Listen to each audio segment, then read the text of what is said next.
El siguiente programa es financiado por el Fondo para el Desarrollo de la Televisión de la Autoridad Nacional de Televisión, ANTV.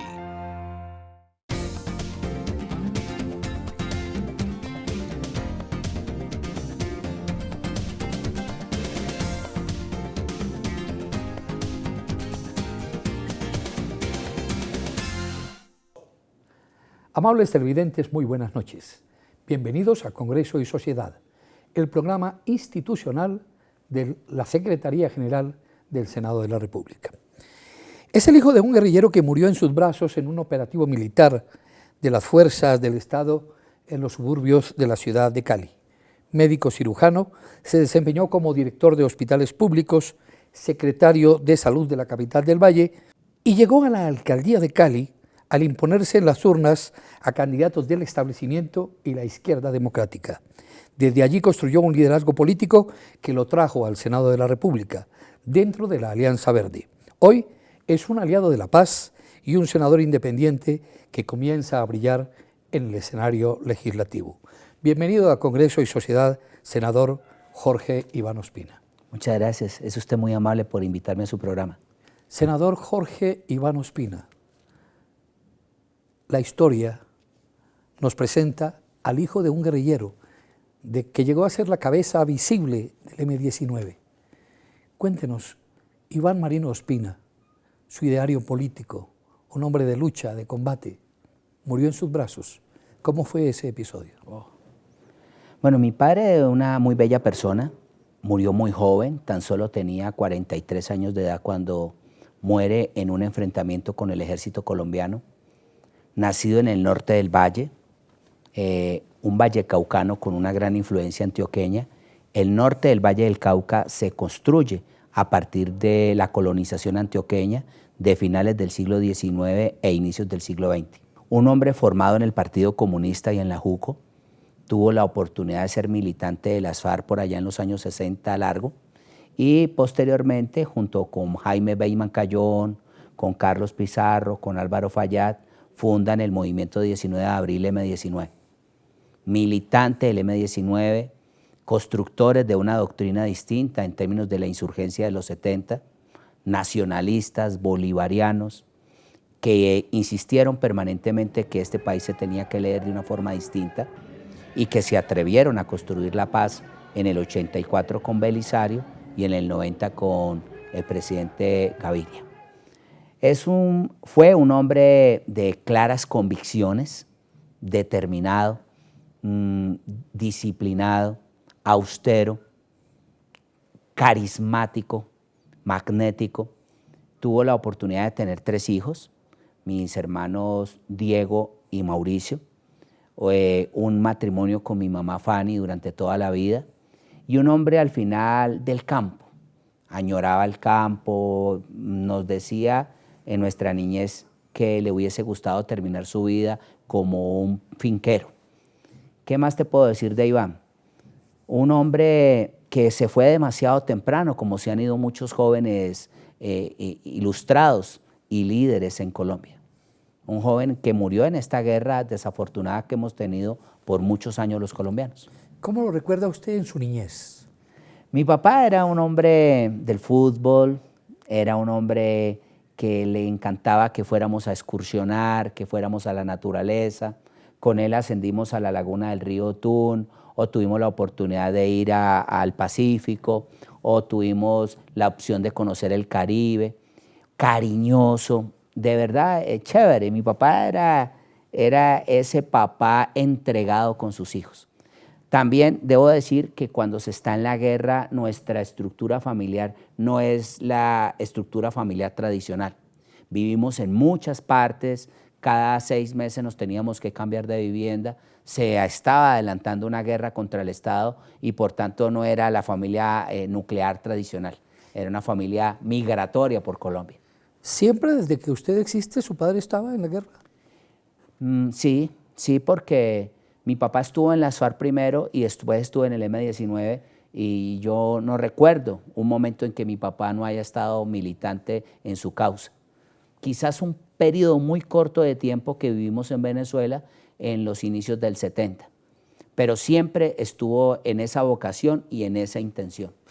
¿Les hablaba de política, de sus convicciones? Mira, yo tengo una cosa tan bella y es que tuve la oportunidad de transcurrir mi niñez en grandes debates revolucionarios en la sala de mi casa.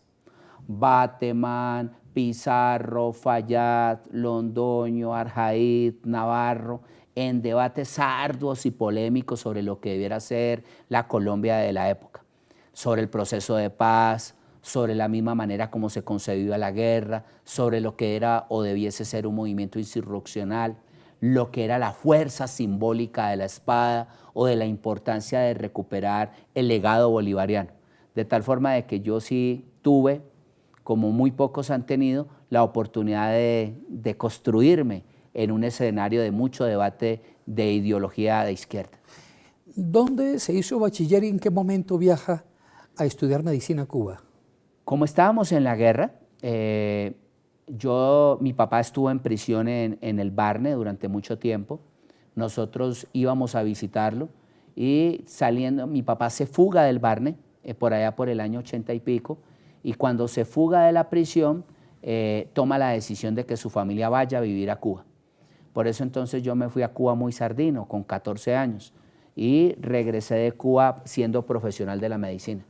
Entonces, termino mi bachillerato en Cuba y termino mi universidad en Cuba. Yo soy un hombre que me formé en mi infancia temprana y en mi adolescencia en Colombia, en Cali, y posteriormente mi juventud temprana la desarrollo en Cuba, donde me hago médico. ¿Qué le llamó la atención de los procesos revolucionarios de Cuba y qué guarda de recuerdos de esa isla, la música, tantas... Bueno, también se aprende de las dificultades de ese país valioso y de su resistencia histórica, digamos. Lo que los cubanos hacen frente al país más poderoso del mundo, a escasas 90 millas, es un hecho que futuras generaciones lo observarán como la resistencia de un pueblo, pero también las dificultades de esa resistencia, también los errores de la revolución en términos de estatizar todo, de una economía donde todo era propiedad del Estado y por tanto se suprimía la iniciativa particular y eso trae dificultades de desarrollo. Aprendí muchísimo de los cubanos, aprendí también de sus dificultades y de la manera estoica como hay que resistir. En Cuba, la música, yo soy un hombre bambanero de los bambán de verdad, soy un hombre que descubrió la música cubana de los 50, de los 40, del bolero, del danzón, y esa estructura rítmica es una estructura rítmica que también se expresa en Cali. Los caleños somos extrañamente con una gran influencia caribe al estar en el Pacífico. Y debe ser porque somos muy afros, también con una gran influencia caucana que es indígena y una influencia mestiza. Esa diversidad que se vive en la ciudad de Cali es una diversidad que también se observa en La Habana y por eso son ciudades hermanas. Y en un paréntesis de ese estudio de la medicina que usted adelantaba, en Cuba llegaba a Colombia y es donde se produce el momento desafortunado de la muerte de su padre, prácticamente en su presencia. Sí. Yo salí de vacaciones el 18 de septiembre del año 85. Estaba cursando mi segundo semestre de medicina. Vine de vacaciones y 10 días después ocurre esta confrontación con su muerte. Todo una locura de todas partes. Una locura del establecimiento que no entendían los campamentos de la paz del M-19, que no entendían la importancia de un diálogo nacional y de que nos aprendiéramos a ver desde distintos. Pero también cierta arrogancia del M-19, dada la gran cantidad de opinión pública que lo respalda. Un proceso de paz que se fractura y que tiene como uno de los momentos más dolorosos la muerte de Iván Marino en el barrio Los Cristales de Cali. En esos días entonces yo estaba con mi padre, estábamos compartiendo, leyendo lo que pasaba con, digamos, lo que nosotros siempre consideraremos que fue la traición de Belisario Betancur al proceso, y hay un cerco por parte del ejército, hay en ese cerco una decisión de mi padre de confrontarlos, hay el copamiento de la casa por parte del ejército y la muerte de Iván Marino y la muerte de Gerardo.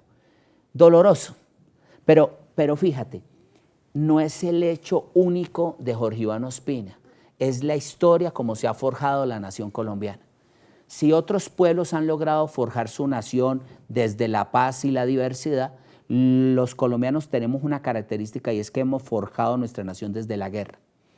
La guerra de la independencia, la guerra de centralistas y federalistas, la guerra de los 1000 días, las guerras revolucionarias de los 50, las nuevas guerras de los paramilitares, el narcotráfico y la minería ilegal de ahora, incluso las guerras previas, que fueron las guerras que adelantaron nuestros esclavos palenqueros y cimarrones. Entonces, hemos forjado nación desde la guerra, por eso se dematizan nuestras ciudades con desplazados de hoy y de ayer, por eso se forja un país de una forma tan inequitativa y excluyente.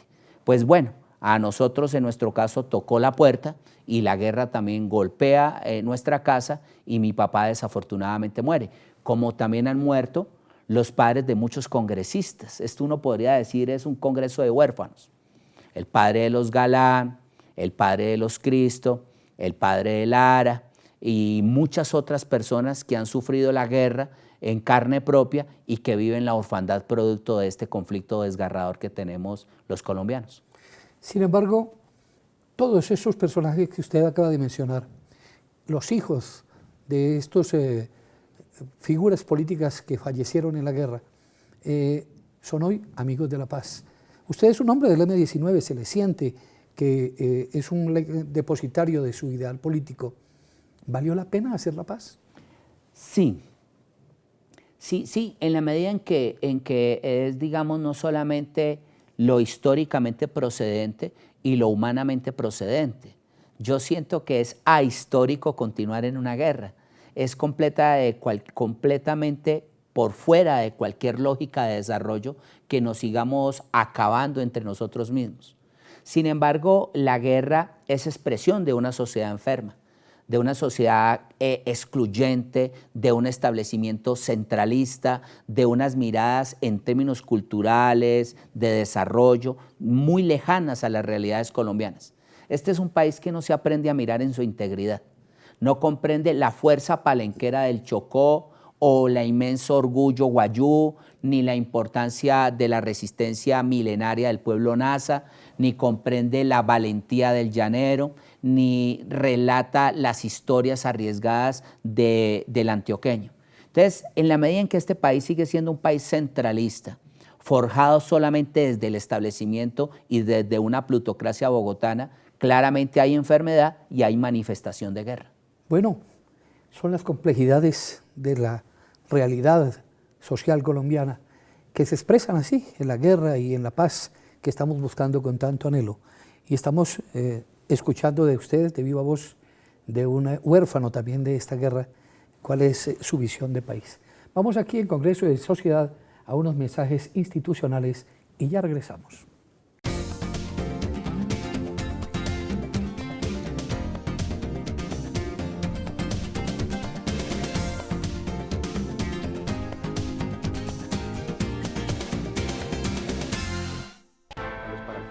Yo salvo vidas para el país. Yo esculpo formas de paz para el país. Yo construyo puentes para unir a mi país. Yo creo emociones y sonrisas. Yo genero empleo. Yo también. Todos trabajamos por Colombia. El arte y la cultura son parte vital dentro de la economía del país. Respetar el trabajo de nuestros autores y artistas es un paso hacia el progreso. Apuéstale a la economía creativa. Dirección Nacional de Derecho de Autor. Promovemos la creación.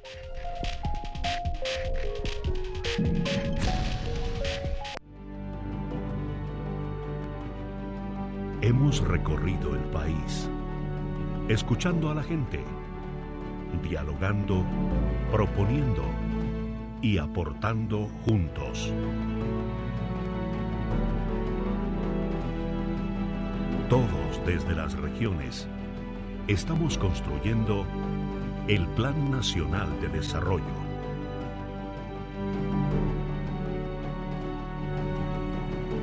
Departamento Nacional de Planeación. Todos por un nuevo país. Paz, equidad, educación.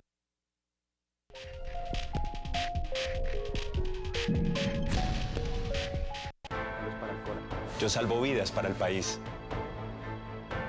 Yo esculpo formas de paz para el país. Yo construyo puentes para unir a mi país. Yo creo emociones y sonrisas. Yo genero empleo. Yo también. Todos trabajamos por Colombia. El arte y la cultura son parte vital dentro de la economía del país. Respetar el trabajo de nuestros autores y artistas es un paso hacia el progreso. Apuéstale a la economía creativa. Dirección Nacional de Derecho de Autor. Promovemos la creación.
¿Cómo no pensar en sus manitas, en su carita, si desde que está con nosotros solo pienso en su futuro? Por su salud, por su educación. Cada niño cuenta, cada colombiano cuenta. Registraduría Nacional del Estado Civil. Autoridad Nacional de Televisión.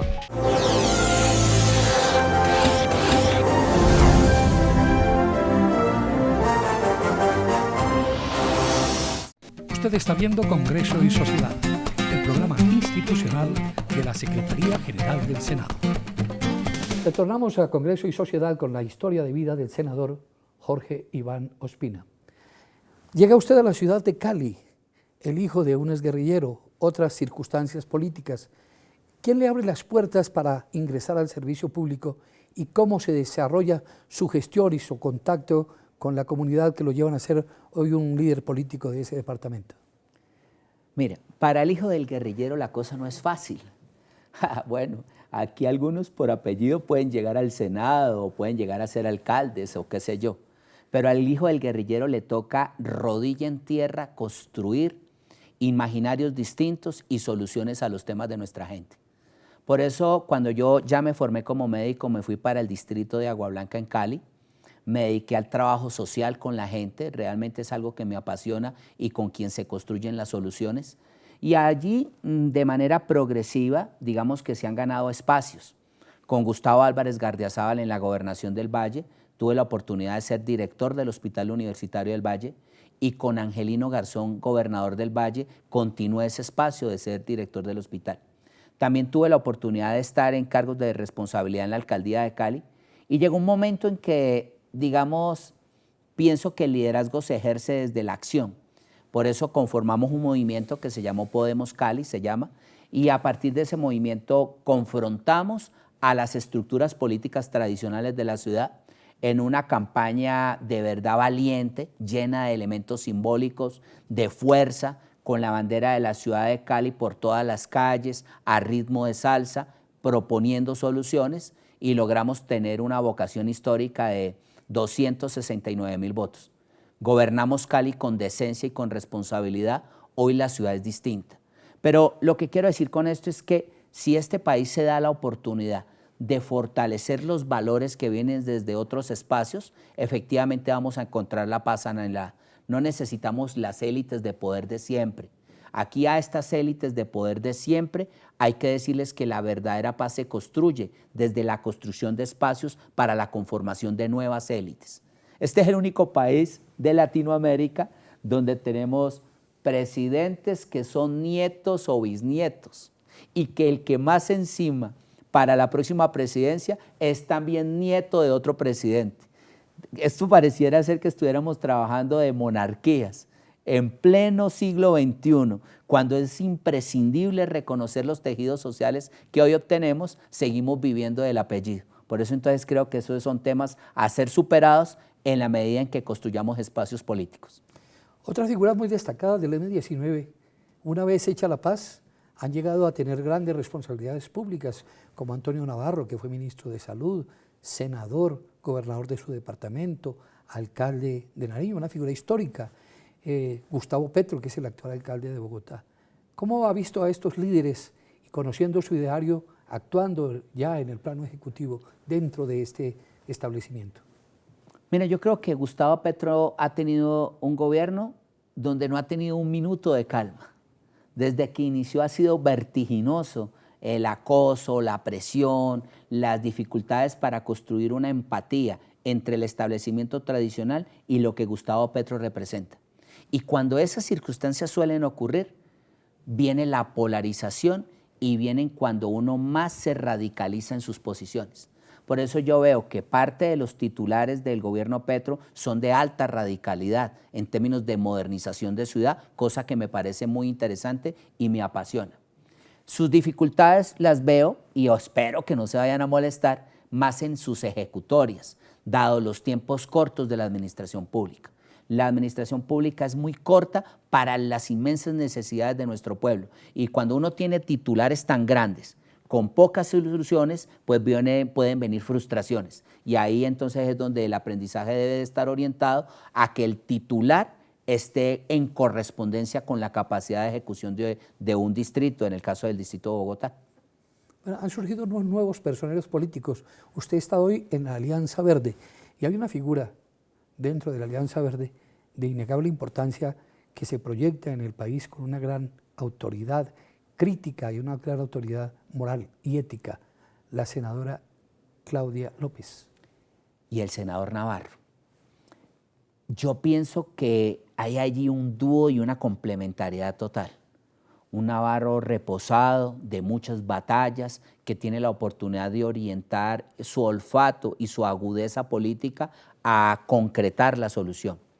Y una Claudia López como la mejor representación de la mujer colombiana, apasionada, valiente, de una sola pieza, que logra decirle a este país, hay muchas cosas por cambiar, y da grandes batallas en términos de la inclusión, por el medio ambiente, de las reformas políticas que necesitamos.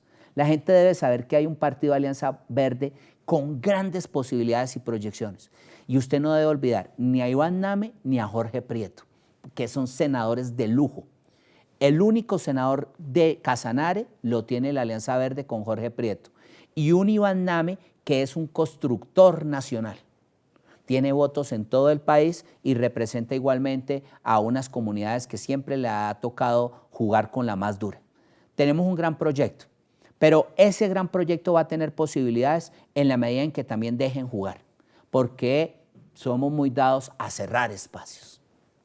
Este país tiene ese problemita tan complejo y tan difícil, cerrar espacios.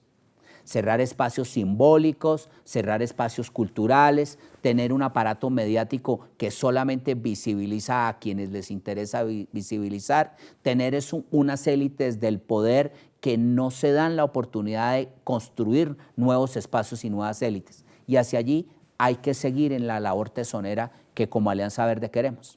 ¿Y cuál es la responsabilidad del papel que juega Jorge Iván Ospina en esa bancada y en este escenario del Senado de la República? Yo aprendiendo porque es muy complejo. Sabes que en el Senado de la República todo es negociado. Una oficina, negociado. La peor oficina porque llegaste de último. El sitio donde te ubican en el recinto, negociado. Puedes quedar allá o puedes quedar acá, es negociado. Una posibilidad de que un amigo te colabore, negociado. Hay una milimetría de negociación que yo todavía no sé de esa cultura y por tanto me equivoco en ese desarrollo. Yo le puedo contar que mi oficina es la más chiquitica, un timbiriche. La gente llega y me dice, esta es la oficina que te tocó, y se asombran. Pero es parte de, digamos, que de esa cultura que se vive en el Congreso, que uno tiene que ir progresivamente que superar para poderlo trabajar.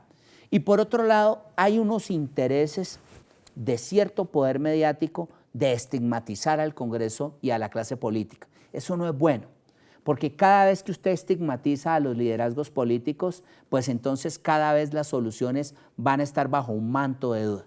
Siempre colectivizan. El Congreso es terrible, el Congreso no sé qué, y no se dan la oportunidad de revisar con lupa los inmensos valores que hay en el Congreso de la República, sin dejar de decir que puede haber alguno que ha perdido el camino, pero en su gran mayoría se trata de hombres y mujeres con liderazgo social, con acentuaciones por el cambio y con intenciones de transformar la adversidad.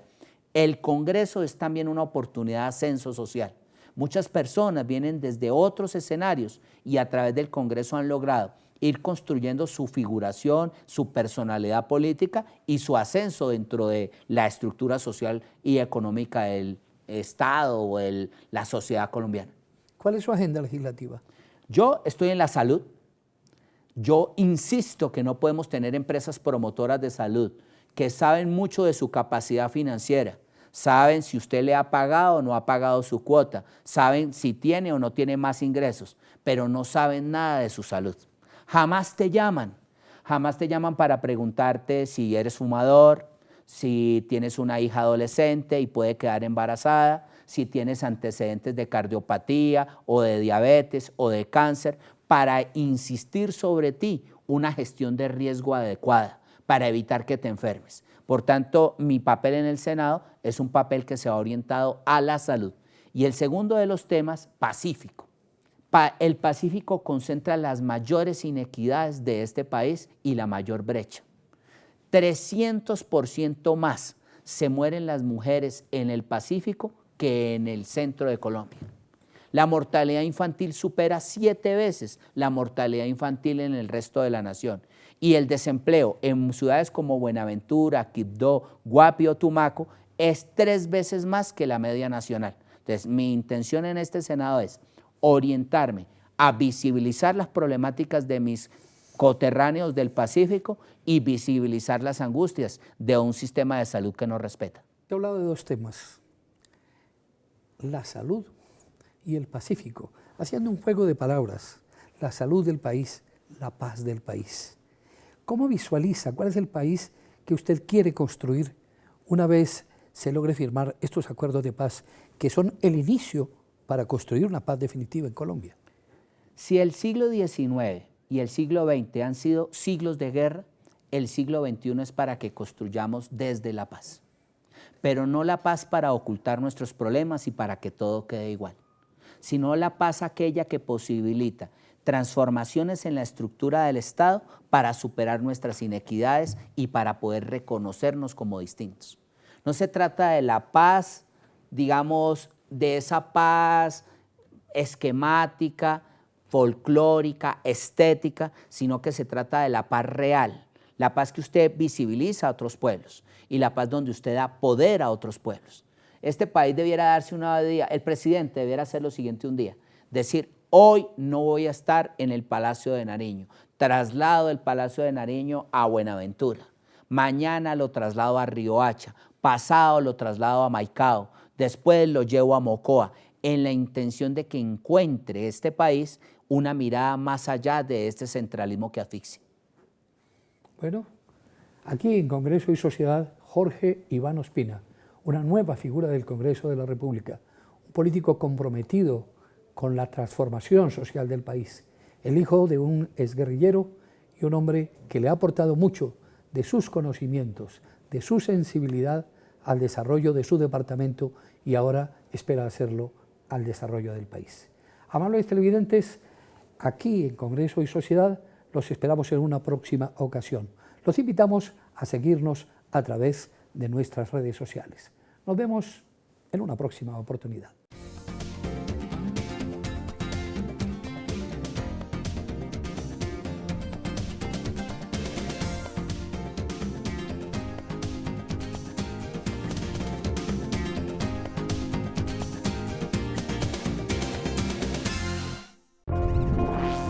El anterior programa fue financiado por el Fondo para el Desarrollo de la Televisión de la Autoridad Nacional de Televisión, ANTV.